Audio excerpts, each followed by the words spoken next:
You'll find that there are few travelers who could venture into the southeastern reaches of Kenshi and ignore the solemn presence of Stobe's final resting place. He was, after all, the savior of humanity, the last of the great behemoths to fall, and the only known survivor of the extermination at Obedience. And yet those who pilgrimage to this sacred site will often find themselves confronted by a far more immediate and ruthless threat, in the form of a band of steel-clad marauders, their demands as sharp as their blades. They speak of revolution, of toppling the decadent and cowardly nobility of the United Cities. They preach liberation even as they extort and enslave, and above all, they swear fealty to a man that they refer to as King Valamin. But who are these so-called liberators, and what dark truths lie underneath the veneer of their rebellion? Those are among the many questions that we will postulate and theorize on today, as we dive into the origins of Valamin and the Reavers. Just beyond Stobe's grave lies the skeletal remains of a First Empire factory, now known as Ark, spelled with a K, a distinction worth noting lest one accidentally confuse it with the leader of Mongrel in the Fog Islands, Ark, spelled with a C. From within its rusted halls, the Reavers have carved out a stronghold, a base from which they launch raids, spread their doctrine, and enforce their brutal brand of justice. They claim to be freedom fighters, breaking the chains of oppression, yet, as we will uncover, these proclamations are at best misguided, and at worst, a calculated deception orchestrated by their self-proclaimed monarch in both a bid for power and a twisted corruption of existing ideology from another region of Kenshi. But before we examine and theorize the origins of the Reavers and the enigmatic figure who leads them, we must first answer a fundamental question. Who are the Reavers?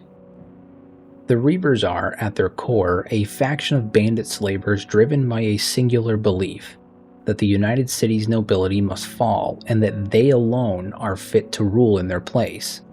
This ambition is not unique, as many factions across Kenshi share similar aspirations, but what sets the Reavers apart, however, is the terrifying efficiency in their methods. Their ranks swell not only through brute force, but through a calculated cycle of liberation and indoctrination. Slaves seized from caravans and outposts are caged and given a grim choice: swear allegiance to the Reavers or perish in the wastes. Those who submit are molded into zealous disciples through psychological torture, like withholding of food unless being rewarded, physical torment, and the rewarding of ideal behaviors with privilege and praise, all designed to create a feeling of reliance on their captors and solidify their loyalty through the faction's brutal hierarchy. Unlike traditional slavers on Kenshi, however, the Reavers do not merely exploit their captives for labor. Instead, they forge them into slave soldiers, hurling them into battle as expendable shock troops. It is a cruel irony that many of the Reavers' lieutenants were once slaves themselves, having been liberated, and I use that term very loosely, by Valamin, and now they themselves are perpetuating the very cycle that once ensnared them. And standing at the heart of this machine of conquest is Valamin, a Shek and the Reavers' self-styled monarch, charismatic, ruthless, and utterly self-absorbed. He wields his followers like a weapon, preaching revolution all while entrenched in his own tyranny. But as lore masters, we are forced to ask ourselves, could he be a revolutionary, a liberator, or is he merely another despot in the making? When examining Valamin and his Reavers, one detail immediately stood out to me: his rhetoric. The way he speaks of his enemies, the United Cities, bears a striking resemblance to the language that another formidable faction in Kenshi has used, the Shek Kingdom. You see, Valamin and his followers will consistently deride their foes as cowardly nobles and the United City dogs. This phrasing is not merely coincidental, and in fact it mirrors the very insults hurled by the Shek warrior caste. The Shek, after all, frequently refer to the Holy Nation as Okranite dogs, and dismiss the United Cities as cowards, particularly when speaking about their nobility. The parallels in the language were interesting for sure, but admittedly this linguistic similarity is not enough alone to establish a deeper connection. It does, however, raise a compelling question about the ideological foundations of the Reavers. Could there be an underlying influence from Shek philosophy, specifically the doctrine of Krull, or even the legacy of the former Shek king, Shagger? Consider this passage from the in-game text, King Shagger's Reign. The Holy Nation dogs prodded a sleeping Leviathan when they attacked the first Shek, so the Shek bit back, and the body count rose. You can be held down by your enemy, or you can stand and fight until your last breath. Bring blood and doom to their door, even when faced with impossible odds. Under Shagger's rule, the vengeful Shek fought fiercely to the death. They were far outnumbered, their armies withered with no victory in sight. Now compare this philosophy to Valamin's opening address to his followers. Welcome to Ark. Welcome to Revolution. Here you'll fight when I tell you, wear what I tell you, eat, bleed, piss when I tell you. But when you die a hero in a pool of your own blood on the battlefield with the noble lords, you'll appreciate that your life was not wasted like all the other nobodies of the world. Those who die for nothing, who die like dogs. The echoes are certainly there. Both ideologies glorify death in battle, framing it as the only honorable end, a final defiant strike against an oppressive enemy. And the Reavers, much like the Shek under Shagger's rule, embrace a brutal, almost fanatical devotion to vengeance, even in the face of utter annihilation, all while hurling the same type of insults and rhetoric that is synonymous with Shek's sentiment towards the other factions of Kenshi. But what does this mean? Is Valamin a disciple of Shek philosophy, or is this merely a case of convergent ideology in a world defined by war and suffering? Well, honestly, I don't think so. And to expand on this any further, we have to look at the fall of the previous Shek king, King Shagger, and the rise of Asada the Stone Golem, as well as the reformations that took place as a result of that change in hierarchy.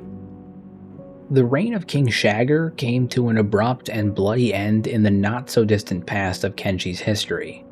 His rule was shattered by Asada, the Stone Golem, in a decisive showdown that spared the Shek people from utter annihilation. The battle against the Holy Nation dogs raged on, and the odds looked bleak. King Shagger, consumed with vengeance, plotted his last stand with the weakened Shek warriors that remained, but the warrior Bayan protested against the suicide attack, and Shagger's rage was fueled.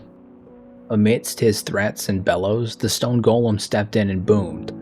"This man speaks the truth. You want Bayan silenced, you'll have to cut me down first." Their swords crossed, but the Stone Golem's strength prevailed, and her blade pressed to Shagger's throat. "Finish me. I'll die a warrior, then live a coward." And with the slice of her blade, a river of blood flowed. And with one swift motion, Asada had ended his reign, and with it, an era of reckless warfare. And in the wake of Shagger's fall, Asada and Bayan ushered in a new age for the Shek kingdom. Gone were the days of blind aggression, and in their place came pragmatism, rebuilding, and preparation for future conflicts against both the Holy Nation and the United Cities. And yet these reformations came at a cost. To many of the traditionalists, Asada's policies were a betrayal of Krull's doctrine, a heresy that denied warriors their sacred right to die in battle. And disillusioned, countless Shek chose to exile over submission, abandoning the kingdom in search of the honorable death that they felt they had been denied elsewhere. And this brings us to the enigmatic figure of Valamin. Could he have been one of those exiles, a hardened veteran who refused to accept Asada's rule? Well, the evidence, at the very least, is compelling. Valamin's rhetoric and choice of language deeply echo the archaic doctrines of the Shek kingdom under Shagger's rule. His philosophical leanings bear a striking resemblance to old Shek kingdom warrior ethos, unyielding, honor-bound, and steeped in tradition. His open contempt for the nobility of the United Cities aligns seamlessly with the Shek's historic disdain for those they perceive as weak or decadent, and his combat abilities a clear testament to his possible origins within the Shek kingdom, a faction of legendary renown for their unmatched dominance in open battle. Yet despite all of these connections, something did stand out to me when I was looking at Valamin specifically, a curious contradiction, because despite his formidable reputation, he lacks the raw physical strength that a typical Shek warrior would have, a deficiency that would have undoubtedly marked him as inferior amongst his peers in the brutal hierarchy of the Shek kingdom.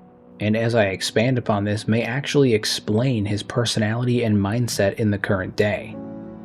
Because examining Valamin's combat capabilities reveals a very telling disparity.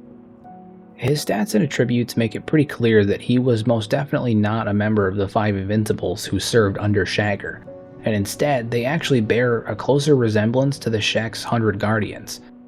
Yet, even among them, Valamin stands apart, because his strength skill is markedly lower than that of his would-be peers, while his toughness and dexterity are unnervingly high. In Shek society, physical might is revered above all else. Dexterity and intellect are often viewed with suspicion, even contempt. Something as simple as being literate alone can mark a Shek as an outcast. Now, given Valamin's stat distribution coupled with his rhetoric and demeanor, a compelling narrative begins to emerge. He was a warrior of considerable skill, yet physically inferior to his brethren in a way that would matter to the Shek. Worse still, he may have possessed a sharpness of the mind that further alienated him from the rigid traditions of his people. This perceived disadvantage would have severely dictated his combat style, forcing him to wield weapons that are ill-suited to his nature, and Valamin likely struggled with direct confrontation, enduring more strikes than he delivered. As such, battles under Shagger would have honed his resilience to an extraordinary degree, hence his staggering toughness. But survival will always come at a cost. Had Valamin indeed been a 100 Guardian, his tenure would have been one of unrelenting scorn. In a culture that glorifies raw power, his comparative weakness would have made him a target, branded him a coward, a failure, or unfit to stand amongst true warriors. The psychological toll of such treatment cannot be understated. And this, perhaps, explains the sheer magnitude of his ego today. Having seized power within the Reavers, Valamin now enforces absolute obedience, demanding the respect that he was once denied. It is a cycle as old as conflict itself, where the oppressed becomes the oppressor, wielding authority as both a weapon and armor. Now, before I can delve deeper into Valamin's motivations, another subtle but striking detail warrants at least a brief mention. I noticed that while looking at the ranks of the Reavers, a curious pattern started to emerge.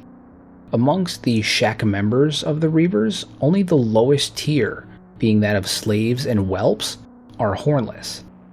And in the Shek kingdom, the loss of one's horn is known as the ultimate disgrace, a mark of dishonor reserved for those who fail to die a warrior's death.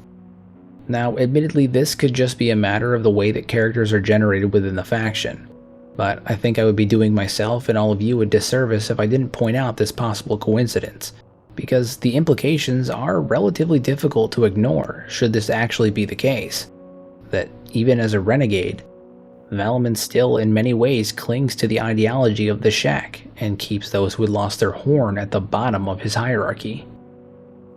Now, with all of these pieces in place, we only have one question remaining before we can fully construct our tale, which is what drove Valamin to create the Reavers in the first place. And honestly, determining this was actually easier than I thought it was going to be.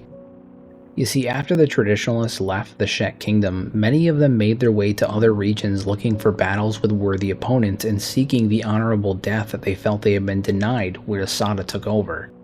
To that end, many of them took on work as mercenaries or joined the ranks of other factions and bandit groups. So it's not outside the realm of possibility that Valamin was one such individual, who found himself in the Great Desert looking for work, combat, or even death. Now, to piece together the clues as to what happened next, we actually have to look at his weapon, a Maitao longsword. The longsword, in case you are unaware, is a saber-type weapon that, by its own description, is very popular amongst the nobles as a status symbol in the United Cities. And while many of the named nobles in the UC carry unique wakizashi, some of them even being Maitao grade, there are a few exceptions to that rule. Most notably, slave masters such as Wada, and the UC noble hunters, both of whom carry longswords. However, when looking into these two types of nobles, trying to discern which one could be the origin point for Valamin's weapon, I found a piece of information that all but solidified for me how all of this started. That being that should one defeat a noble hunter and their guards before knocking out their slaves, it could result in the slaves either escaping or joining you. So I want you to imagine for a moment a figure like Valamin, a devout follower of Krall's teachings, a warrior of sharp intellect and unacknowledged skill, yet condemned to endure years of scorn and mistreatment under the very ideology that he had pledged himself to. He now finds himself in the desert, confronted with a UC noble wandering the wastes, and he manages to not only survive the encounter, but kill the cowardly noble, an act that he had been warned by the new Shek regime would bring ruin to his people. But instead of condemnation, Valamin is met with something unforeseen, something he had never experienced before: admiration, praise, respect, and the unwavering loyalty of those he had inadvertently liberated. So having meticulously gathered and analyzed all of the available evidence that I could find, we now have enough to weave together a tale for the origins of this contradictory and often unnoticed band of marauders. So this is the story of the Reavers. Once a 100 guardian of the Shek kingdom, Valamin was a warrior of respectable skill, but cursed with a body that was weaker than that of his brethren. In a society that revered raw strength above all else, his highly dexterous combat preference and tactical mind marked him as a lesser in the eyes of his kin, a coward who survived battles through cunning, not glory. Despite this, however, he was devoted to the teachings of Krall and endeavored to follow the doctrine to his very end, ready to follow his brothers and sisters into the next life against the Ochrenite dogs and earn his place amongst the warriors of old. But when Asada the Stone Golem overthrew King Shagger, Valamin was amongst the traditionalists who saw her pragmatism as a betrayal to Krall's teachings. Now, having been denied the honorable battle that he craved, he fled east, into the teeth of the United City's tyranny, be it for work as a mercenary or simply to take his fight to the foe that Asada believed they could not beat, who knows. But it was there, in the great desert, that fate would intervene. A noble hunter's slaving party had ambushed a group of peasants, and seeing the opportunity to take his head, Valamin would rush in with his superior speed and agility that had once brought him only scorn. What happened next is lost to rumor, but the outcome is etched in blood. Valamin butchered the noble and seized his Maitao longsword as prize, a weapon he would have once been restricted from carrying, now acting as a symbol of his resolve and skill, a symbol of his defeat of the United City's decadence and the prevailing of the old ways. And then, to his shock, he saw them. The slaves that moments before were chained to the noble and his men. And they did not scatter, but instead, they knelt. For the first time, he was not an outcast, but a leader, a savior. For the first time, Valamin tasted power. These wretches, starved and beaten, saw not a failed Shek, but a conqueror. He gave them purpose. Hatred of the United Cities wrapped in the rhetoric of Shek honor. But his doctrine was a perversion. Where Shagger sought glory and death, Valamin demanded obedience. Where Krall's doctrine exalted freedom, the Reavers forged chains. The Reavers' recruitment was also a grotesque parody of Shek tradition. Captives or liberated slaves were broken through starvation and pain and then gifted with a weapon, a test. Those who kill for Valamin are rewarded with status, and those who refuse, they would be fodder, trampled for the betterment of his perverse justice. It's a hierarchy of suffering designed to mirror the society that had once scorned him, a true reflection of the way he felt in the Shek kingdom. And so the cycle turns. Valamin, the weakling who craved respect, now rules through terror. The Reavers, his twisted reflection, are neither revolutionaries nor liberators. They are the vengeance of a man who could never belong, a king of ashes, building his throne atop the bones of the very people he claims to save.